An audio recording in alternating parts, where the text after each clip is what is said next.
To another episode of Campus to Careers. And today I'm here with Theingi Aung, student from RMIT. I've known Theingi for about a year now. Is that right? Yes. And here we are doing Campus to Careers conversation. So, Theingi, welcome. Thank you, Pfizer. My pleasure. So let's start with some questions of academic career background. What are you studying? What are your aspirations? And where you come from? Oh, actually, I'm from Myanmar. My professional background is in aviation industry. I worked as a cabin crew for 10 years. And it was in 2020. I arrived in Australia just before COVID. And after a few months, then we got a COVID outbreak. So I wasn't able to go back home. So then I understand that, it's my time to do a career change. That's why from that moment, I need to study and then change a career. So that's the reason I chose RMIT for my further study. Right, thank you for that. Cafe, beautiful coffee spot, very noisy, very busy, but we have managed to find a quieter spot here. Actually, I've just finished my master in Occupational Health and Safety at RMIT, and it was really enjoyable experience at learning RMIT. Oh, thank you so much. So I would say your aviation career has been quite a journey. Hey, 10 years changed absolutely. So my next question is, so if you were to describe your university experience in Australia with a coffee order, what would it be? Oh, that would be, the flat white, because I've never had a flat white in my country. I only heard about that in Australia, because flat white, but actually I am a cappuccino person. Oh, fantastic. All right. Flat white. Yeah. Thank you for that. Now, what's your first thought when you had your first interview in Australia for any roles? So that could be part-time, casual, or that you can relate to back home. So what do you think? Right. I found that most of the interview in Australia mainly focus on the behavior question and that kind of, but whereas in back home, we focus on the technical skill, personal skill, of course, and then we also sometimes have connection is very important. Yeah. Very important, hey. Thank you for that. And what's the most funniest, unexpected reality shock moment you had in Australia, whether it's a slang word or in a professional environment or in your uni life? Oh, I would say the slang word because when I arrived in Australia, I got really a challenge to understand the Australian slang. So wow, that's really shock. I don't understand anything, so that's really funny. But I can now understand what they are talking about. Oh, okay. And what was the most funniest moment, or any funny moment that you can share with us? Oh, I think in Australia we call Savo, right? Service station. Because my friend, let's meet at Savo at 12. So, what is a Savo? So then I just Google it. Oh, it's called service station nearby my home. Like Savo. This is my very first slang.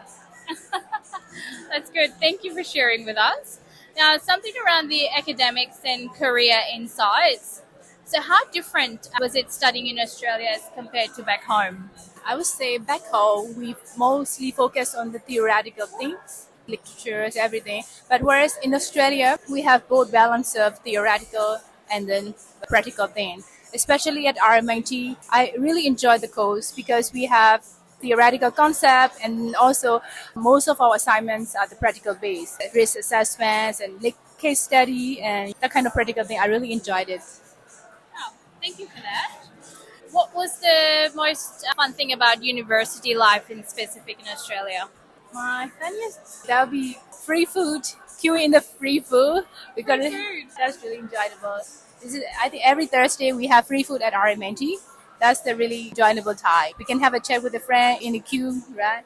So, yeah. Oh, that's fantastic. Excellent. I know. I always talk about when I talk to you guys, I remember my uni time and free food and a lot of festival that we celebrate. So I really miss that too. Absolutely. If you could change one thing on how international students are supported, what it could be?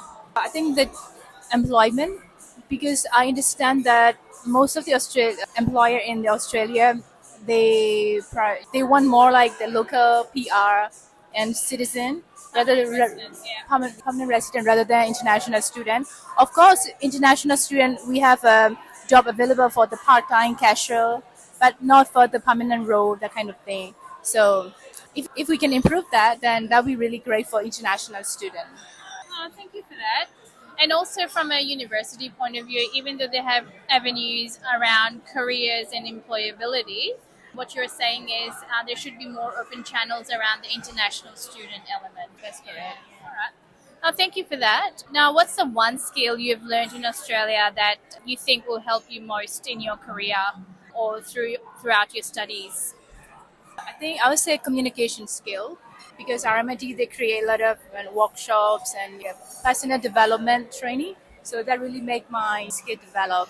Doing very well. So moving on to some SWOT style questions. So this is around your strengths, weakness, opportunities and threats. What's your biggest strength that you've discovered while studying in Australia? I would say resilient and patient, because as a university student, sometimes we have a difficulty in understanding about the course, but at the time, how can I say? But the good thing is the lecturer at the RMIT, they are super helpful. Then the only thing is the courage to speak up. That's very important. Sometimes if you don't understand, just approach to the lecturers and ask the question again. So that would be the best solution to overcome this challenge. And what about whilst working in Australia? Your strengths that you have discovered? Communication, I would say again, communication skills with an open heart. That's really important, because the other people can feel that if you're not open, or so always try to be open heart, and then you try to be compassionate, and then try to help other as much as you can. That's a very important, because the other people, they can feel your energy. So if your energy is good, and also you need to be adaptable and approachable, so that you can be getting along with everyone. No, that's so true. So it's all about being genuine, isn't it? That's what you're saying. Absolutely. Thank you. What's the one challenge or weakness you faced as an international student, and how did you overcome it? Weakness. All right. So I would say that employment opportunity compared to PR and then permanent resident and then citizen, I'm trying to overcome this. Yeah. But again, it's circumstantial. What about yourself? A skill that you groomed, that you overcome in terms of your weakness, you think, and that helped you through studies in Australia, through studies at uni? I would say the patient, everything is based on your that's The patience, so you became more, so you were impatient, now you became patient. yeah, patient is the key, then you will find a way to overcome it. That's very good. Interesting. Thank you. And what opportunities do you see for international students in Australia in terms of opportunities for yourself or opportunities for international students? What do you see? Right. As an opportunity, I would say in Australia, they have different courses. For example, the personal development or a lot of things. So if you can, for example, in my home country, that kind of training is not really available. So if you're in Australia, for example, if you're doing the master of marketing something, at the same time, you can also do other courses, which will and help for your professional development, that kind of thing. And also it depends on the sector. For example, if you're working in the aged care or community work, you have more exposure. That's correct. Yeah. Oh, thank you. Very interesting. So, what are the threats or challenges do you think international students need to be prepared for? The threat, I would say, you need to engage with, how can I say, mentor, depending on your career path. Because my mentor, they are the one who understand the pathway, and they can guide you to the right way to the specific goal. Very interesting. That's correct. So, absolutely. In terms of where do you see yourself, some futuristic questions, where do you see yourself in the next 5 years? Currently, I'm preparing to do a research. At the same time, I am also looking for the job opportunity in my OH&S field. So I would say if I got employment, then at the same time, I can do my research. So the purpose of the research is I just like to find the way, what are the best practice and the strategy to improve the workplace well-being, that kind of thing. Maybe in 5 years, I'll be in managerial, I would say. Not maybe. I think, Will, you've got the skill set. You've got such great leadership skills. Now, what advice would you give to students considering coming to Australia? I will suggest international students participating in the social things like a club, because in university they have club. You can choose whatever you like.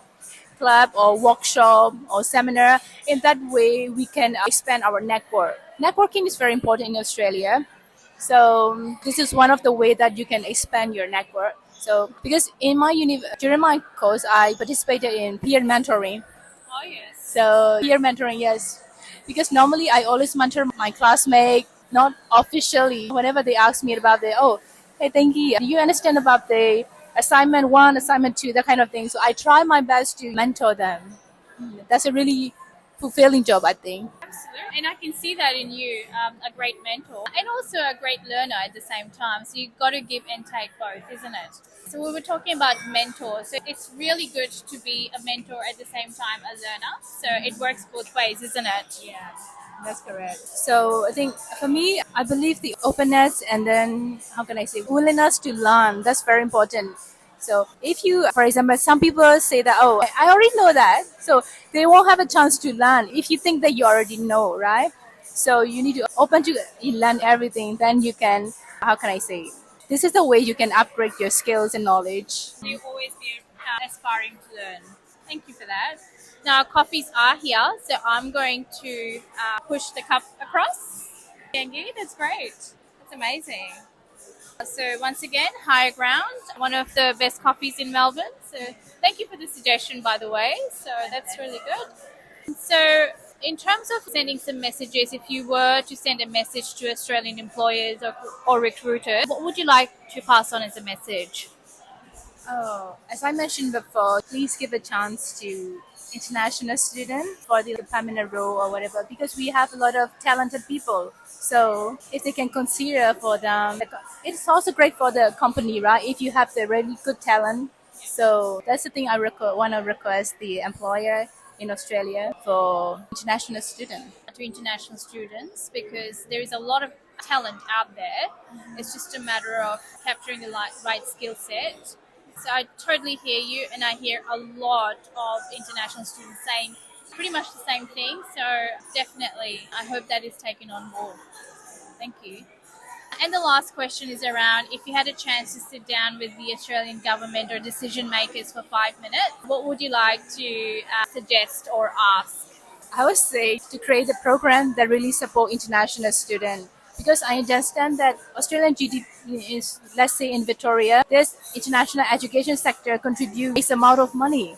Throughout Australia, I would say. So if the government can create a more effective program for the international student, that would be really great. And in terms of employability as well, isn't it? That's what we were discussing before too. So, no, absolutely. Now, I thank you for your time, Theingi. It has been a pleasure talking to you. You come with a wealth of experience right through when you were working in aviation for 10 years and then changing your career spectrum, coming to Australia, starting out studying something different, and then relaunching yourself and now delving into research and PhD.